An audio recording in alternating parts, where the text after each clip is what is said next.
অক্সিজেনের হ্যালাইড সম্পর্কে বলা হয়েছে, এবার অক্সিজেন বিভিন্ন মৌলের সঙ্গে যুক্ত হয়ে তৈরি করে অক্সাইড। সেই অক্সাইডগুলো নানান রকমের প্রকৃতির হতে পারে।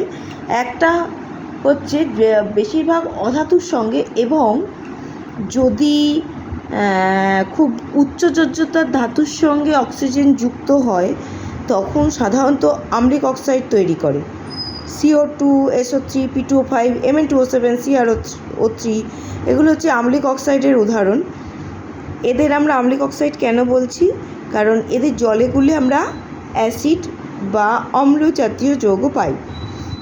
এবার বা উল্টোভাবে আমরা বলতে পারি H2SO4 থেকে যদি আমরা জল বের করে নিই H2O, তাহলে পড়ে থাকছে SO3। এই জল বের করে নিলে অ্যাসিড থেকে, অক্সি অ্যাসিড থেকে জল বের করে নিলে যে অ্যানাইড্রাইডটা পড়ে থাকে সেটাই হচ্ছে এই আম্লিক অক্সাইড। আচ্ছা, বিভিন্ন ক্ষার ধাতুর সঙ্গে সোডিয়াম, ম্যাগনেসিয়াম, ক্যালসিয়াম এদের সঙ্গে যখন অক্সিজেন যুক্ত হয়ে যৌগ তৈরি করে সেটাকে আমরা যে যৌগটা পাই সেগুলো আমরা বলছি ক্ষারকীয় অক্সাইড। এই ক্ষারকীয় অক্সাইড জলে গুলে ক্ষার তৈরি করে। এরপর হচ্ছে উভধর্মী অক্সাইড। উভধর্মী অক্সাইড খুব বেশি নেই। অ্যালুমিনিয়ামের অক্সাইড এবং জিঙ্ক অক্সাইড এইগুলো হচ্ছে উভধর্মী অক্সাইড। এরা অ্যাসিড এবং ক্ষার দুইয়ের সঙ্গে বিক্রিয়া করে এবং লবণ জল তৈরি করে, সেই জন্যই এরা উভধর্মী অক্সাইড। আচ্ছা, প্রশম অক্সাইড অ্যাসিড বা ক্ষার কারোর সঙ্গে বিক্রিয়া করে না, তাদেরকে আমরা বলছি প্রশম অক্সাইড। N2O, CO, NO এই সমস্ত অক্সাইডগুলো। অবশ্যই জলও হবে, জলও হচ্ছে প্রশম অক্সাইড। আচ্ছা, এরপর আমরা বলবো একটা অন্য টাইপের অক্সাইড যার নাম হচ্ছে মিশ্র অক্সাইড। এই অক্সাইডটার কথা আমরা মোটামুটিভাবে আগে পড়িনি। যেটা এই অক্সাইডটা কীভাবে পাওয়া যায় না, যে সমস্ত ধাতুর একাধিক যোজ্যতা হয় সেই আলাদা আলাদা যোজ্যতার অক্সাইডগুলোকে জুড়ে দিলে আমরা পাই মিশ্র অক্সাইড। যেমন হচ্ছে Fe3O4 ফেরাসোফেরিক অক্সাইড। এখানে ফেরাস অক্সাইড, ফেরিক অক্সাইড মিলে হচ্ছে ফেরাসোফেরিক অক্সাইড। দুরকম যোজ্যতা স্তরের অক্সাইড মিশে আছে বলে আমরা এদের বলছি মিশ্র অক্সাইড। Pb3O4 সেখানেও দেখো PbO2 আর 2PbO, অর্থাৎ এখানে +4 আর এইটা হচ্ছে +2। এই দুটো জারণ সংখ্যা বা যোজ্যতার অক্সাইড মিশিয়ে তৈরি করছে Pb3O4। এরকম Mn3O4 বা আরও যে সমস্ত ধাতুর একাধিক যোজ্যতা সম্ভব তাদের ক্ষেত্রে আমরা এই ধরনের মিশ্র অক্সাইড দেখতে পাই।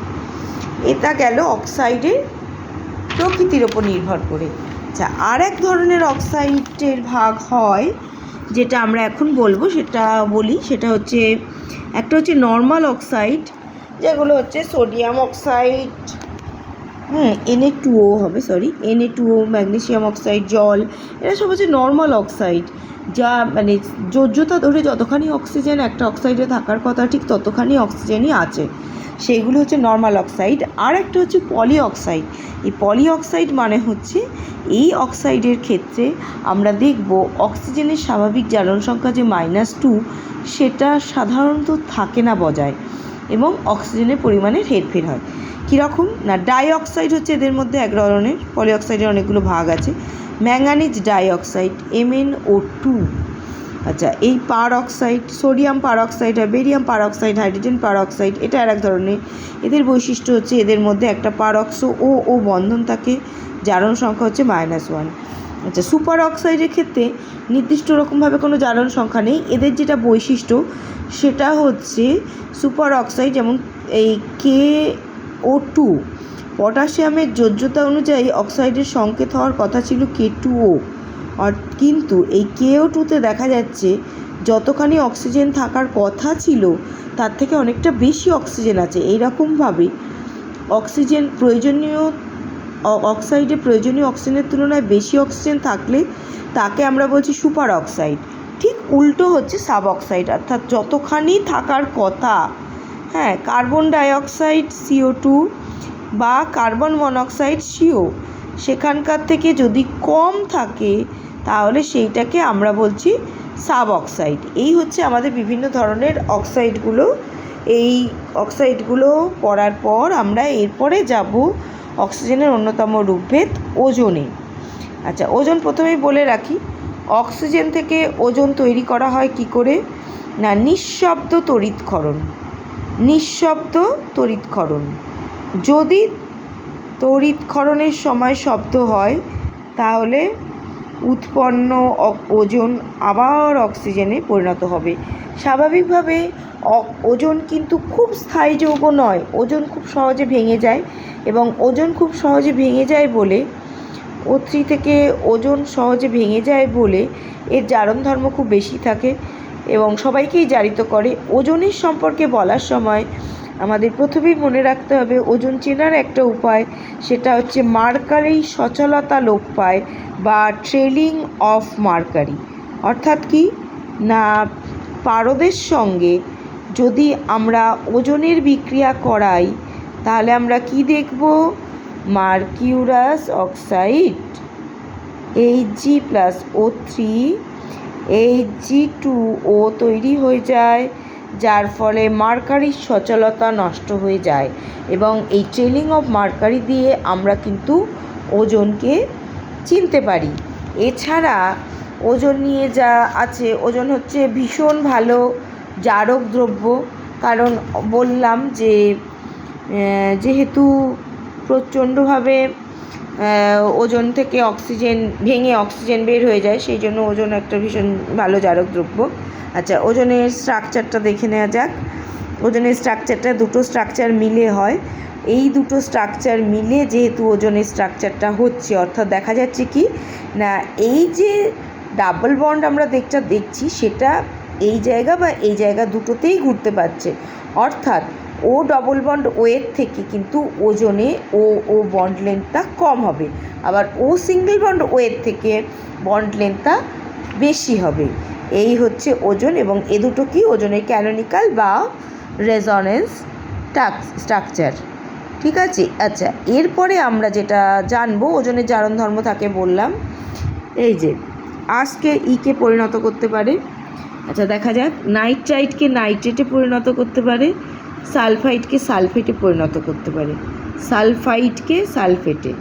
হ্যাঁ, এই আয়োডিনের সঙ্গে ওজনে KI, আয়োডাইডের সঙ্গে বা হ্যালোজেনের সঙ্গে hydrogen halide HCl HBr HI, তাদের থেকে Cl2Br2I2 তৈরি করতে পারে।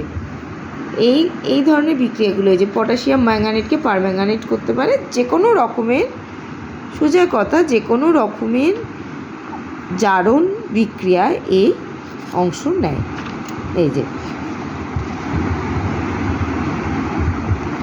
আচ্ছা, সিলভার, মার্কারি, কপারের মতো কিছু ধাতুকে, ওই যে বললাম, মার্কারি ওজনের সংস্পর্শে এলে Hg2O তৈরি করে।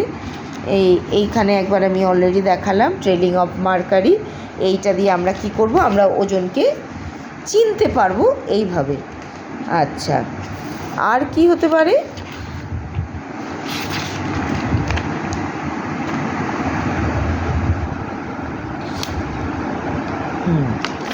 আর যেটা হতে পারে সেটা হচ্ছে এই যে পারঅক্সাইড যৌগের সঙ্গে ওজনের বিক্রিয়ায় কি তৈরি হচ্ছে, ওজন বিজারিত হয়ে অক্সিজেনে পরিণত হচ্ছে। পারঅক্সাইড কি হচ্ছে না, -1 থেকে পারঅক্সাইড বিজারিত হয়ে ওজন বিজারিত হচ্ছে অক্সিজেনে, পারঅক্সাইড জারিত হচ্ছে অক্সিজেনে, আর জল তৈরি হচ্ছে। এই হচ্ছে বিক্রিয়া। পারঅক্সাইডের সঙ্গে ওজনের বিক্রিয়ায় অক্সিজেন আর এমনি সাধারণ অক্সাইড তৈরি হয়। এইটুকুনি মনে রাখলেই হবে। আর একটা জিনিস মনে রাখতে হবে যে বিরঞ্জন ক্রিয়া আছে। বিরঞ্জন ক্রিয়া আমাদের এর পরে এখানে আরও একটা জায়গায় আছে, যখন আমরা এখান থেকে সালফারে যাব, সালফার ডাইঅক্সাইডও খুব ভালো বিরঞ্জন ক্রিয়া করে, কিন্তু সালফার ডাইঅক্সাইড বিরঞ্জন ক্রিয়া করে বস্তুকে বিজারিত করে। আর এখানে দেখা যাক O3 ভেঙে যে ও তৈরি হচ্ছে, সেই ও রঙিন দ্রব্যের সঙ্গে বিক্রিয়া করে বিরঞ্জিত পদার্থ তৈরি করে। যেহেতু বিক্রিয়াটা জারণ বিক্রিয়া, সেই জন্য এই বস্তুর রং সহজে আমরা ফিরে পেতে পারবো না, এবং এই ফিরে না পাওয়ার জন্য কি হবে, ওজনের বিরঞ্জন স্থায়ী। আচ্ছা, আর এইটা একটা জেনে রাখো, এটা আর একটু পরে পড়বে। অ্যালকিন বা অ্যালকাইন এদের সঙ্গে ওজন বিক্রিয়া করে কী করে, ওজোনাইট যৌগ করে, এরা আবার পরে ভেঙে যায়, যাই হোক সেটা ওইখানে বেশি পড়বে। আচ্ছা, চিনতে হবে তো ওজনকে। চিনবে কী করে? পচা মাছের আঁশটে গন্ধযুক্ত স্টারচারাইডযুক্ত পেপারকে নীল করবে। আর কি, আর হচ্ছে মার্কারির সচলতা নষ্ট হয়। হ্যাঁ, এরপর আর ওজনের পরিমাণ দরকার নেই, এইটুকুনি ওজন সম্পর্কে পড়বে। এর পরের ভিডিওয় সালফার থাকবে।